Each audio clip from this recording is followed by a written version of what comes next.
Alrighty now. Okay, so this is my first attempt to just use this tool. My name is Esther Lures, and I am an educational technologist in the tri-state area. I am many things, but mostly I am passionate about teaching and learning and finding ways to improve others' lives through the effective use of technology tools and connecting folks and creating opportunities and helping others.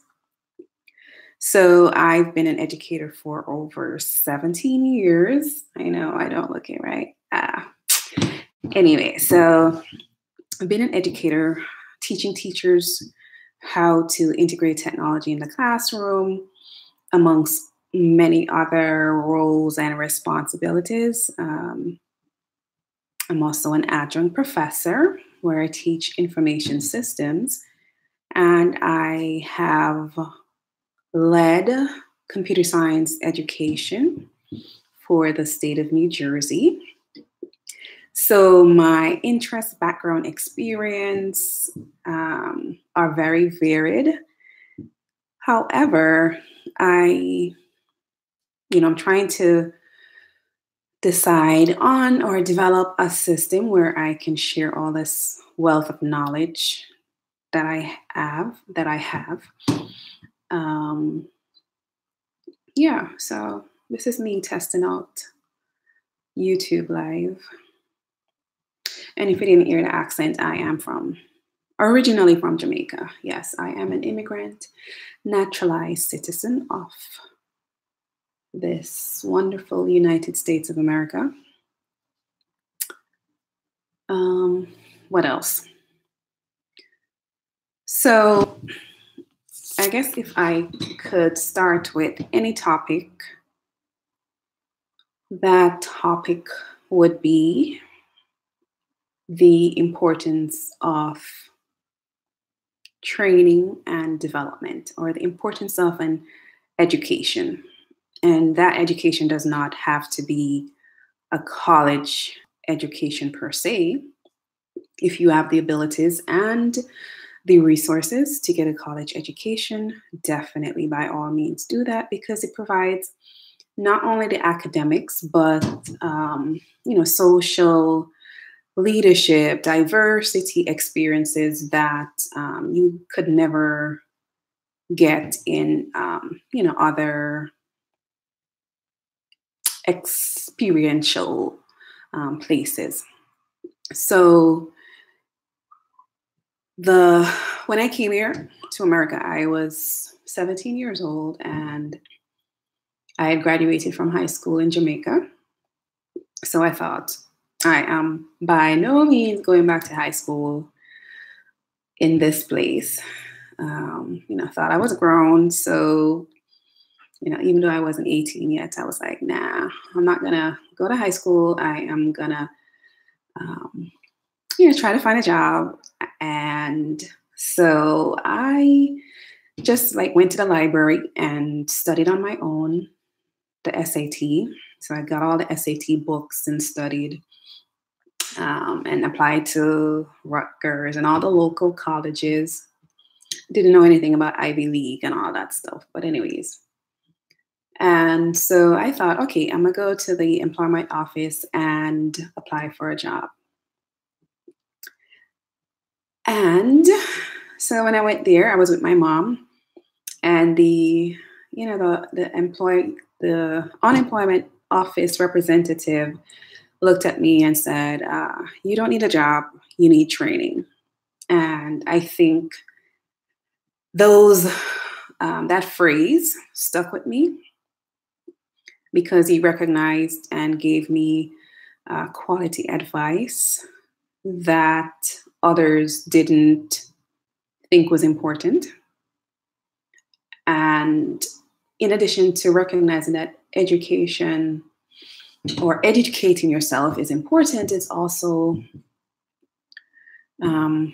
very important for you to have the mindset of listening and taking directives that are often geared towards your improvement or your benefit. And so, I could have said, who's this person trying to tell me I need to go get training? Like, I don't need training. But I took his advice. He enrolled me or gave me the paperwork to be enrolled in the Essex County Training and Development Program.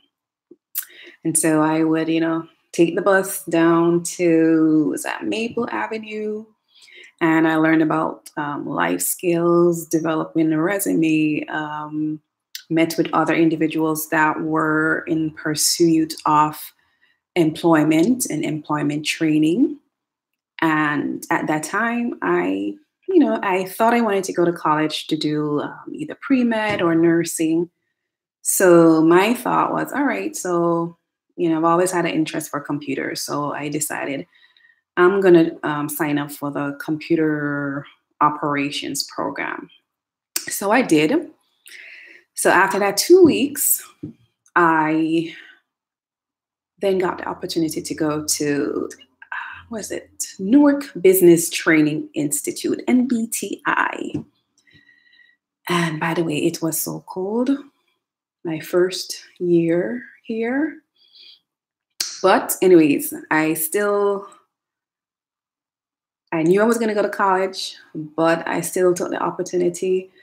NBTI taught me so many tech skills, a lot of them which I used during college, after college, and, I think still today during my career.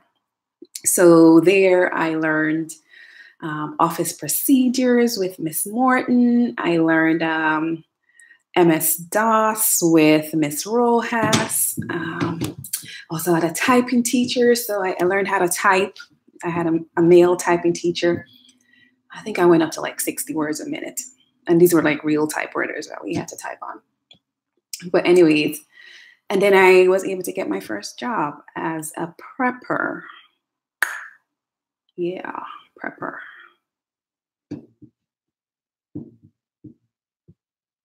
And guess how much them pay? $15 an hour. And as a prepper, I worked at a company in East Orange. I'm not sure if they still exist. But this company, I guess they were like an outsourced firm for insurance companies. So the doctors or medical offices will send the claims to that department, and then the claim will then be archived and I guess made accessible to the insurance companies.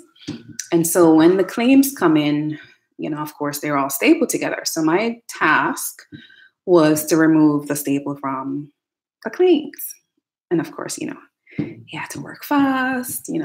I'm sure it's not as fast as the Amazon system where you got to pick and put back things. But anyway, you had to try to, develop and maintain a rhythm so that, the person that receives the claims could pass them on to you in batches, and then you would finish a batch and pass it on to the next person who would then be responsible for putting them in a microfiche, which is where, it's stored and archived and you can go back and look at it. So yeah. And then after that, I'm not sure what else I did. Went to college. Yeah. Show dots, Rutgers, Newark, New Jersey Institute of Technology, Columbia, Teachers College, majored in computing in education. And that program is similar to like an instructional designer program or instructional technology, with the exception that, it's focused on computer programming, course design, HTML, and those things. I must admit that the second time around that I did Java, it was so much easier than when I did it at Rutgers, at NGIT.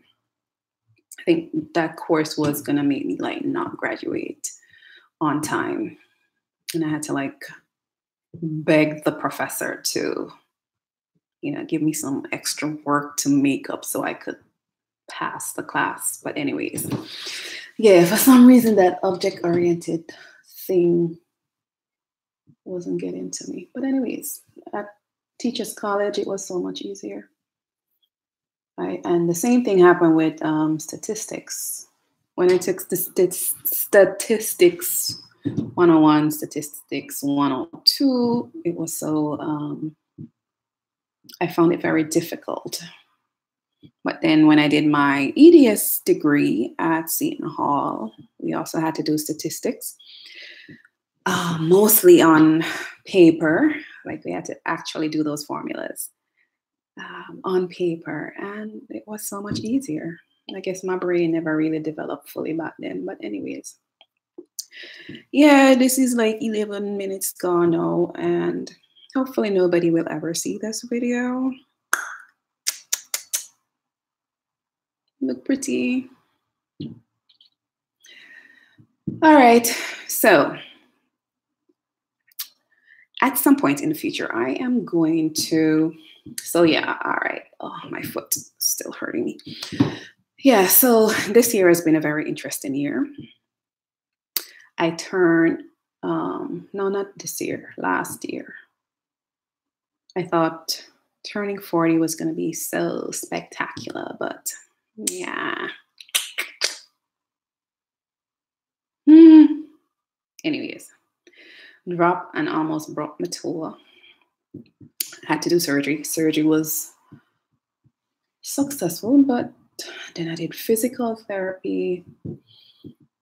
But unfortunately, it's like still hurting. I mean, the doctor had initially said you're going to take 2 weeks to, like I just needed 2 weeks off. And then he said, oh, after a while, he was like, oh, it's going to take a year to fully heal.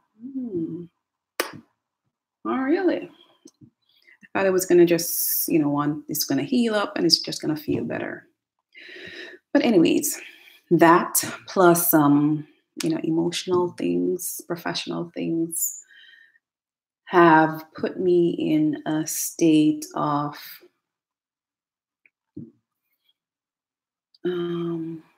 emotional chaos, you might say. So yeah, so I am trying to be brave, trying to be vulnerable, trying to be more open, trying to speak up, trying to share my thoughts more, trying to share my knowledge more. Like I know a lot of stuff. I know a lot of information. I know a lot of things. I'm a caring, I'm a kind person. I am resourceful. Like you want to get something done, you ask me and I'm going to try to figure it out. That's the type of person I am. And I've always been that way, always helping others, always showing kindness. Yeah, and my thing this year is every month to